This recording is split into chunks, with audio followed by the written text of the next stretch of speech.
Bernd Ruschoff. I'm Chair in Applied Linguistics and EFL Methodology at the University of Duisburg-Essen. Essen, the partner city of Nizhny Novgorod. Every year they host a conference here on language teaching and language learning methodologies. And I was already here last year, doing a conference, a keynote at the conference, and doing a workshop as well. This whole visit now is the idea behind this visit is actually to sort of start to establish a relationship and closer cooperation with Minin University and the University of Duisburg-Essen, particularly our faculty, the Faculty of Arts. I did bring with me what is called Memorandum of Understanding that was signed by the rector here and by the rector at Essen University. So we are now planning next steps into our sort of path of cooperation, which will be further exchanges between teaching staff. Maybe we can also include a student mobility aspect in the cooperation, but the idea is to get a sort of more intensive cooperation between Minin University and Duisburg-Essen University off the ground as of now. Possibly something we'll discuss tomorrow, maybe do telecollaborative classes, because the advantage is of course that you can teach a class in Essen and have students in Nizhny Novgorod and vice versa, or, which is even more innovative, have students in Germany cooperate with students here in Nizhny Novgorod and work on projects together and exchange their views, which I think is very good because they can learn from one another, different teaching styles, different learning contexts, different school contexts, and present their ideas and share their ideas. So that's another plan that we're currently thinking about. What I'm doing this year is I'm teaching a class on the use of digital technologies in the language classroom, which is one of my research areas.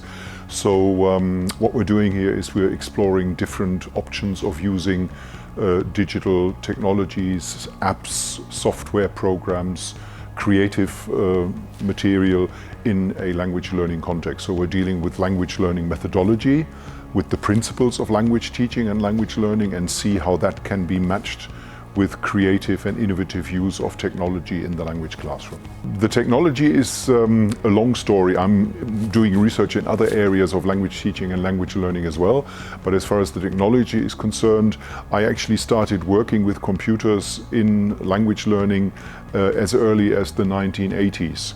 Because at the time I was living and working in London, and that's when we started to play around with the very first little personal computers that started to appear, and we created little activities, and that's how the subject grew. In those days it was a rather strange thing to use computers in a language classroom, but gradually a network of people developed out of this, so I've been doing this for quite a number of years. Okay, for example, today what we're going to do is students are going to use PictoChart, which is an online tool that you can use to create digital posters, and we're going to see how the creative process of creating posters in a language classroom can help learners to better learn a language. So they're actually going to do a kind of learning by doing things. So they're going to work with PictoChart as a program, and they're going to design a little lesson idea around the use of PictoChart in the classroom.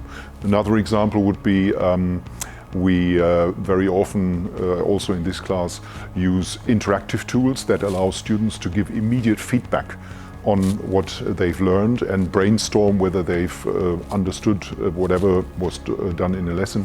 Yesterday, for example, we introduced a concept which is labeled output hypothesis into the class, and today we're going to use another tool called Mentimeter, which allows you to get students to react and voice and express their opinions on this through their smartphones. So they're going to use the smartphones in the classroom for a productive and creative context.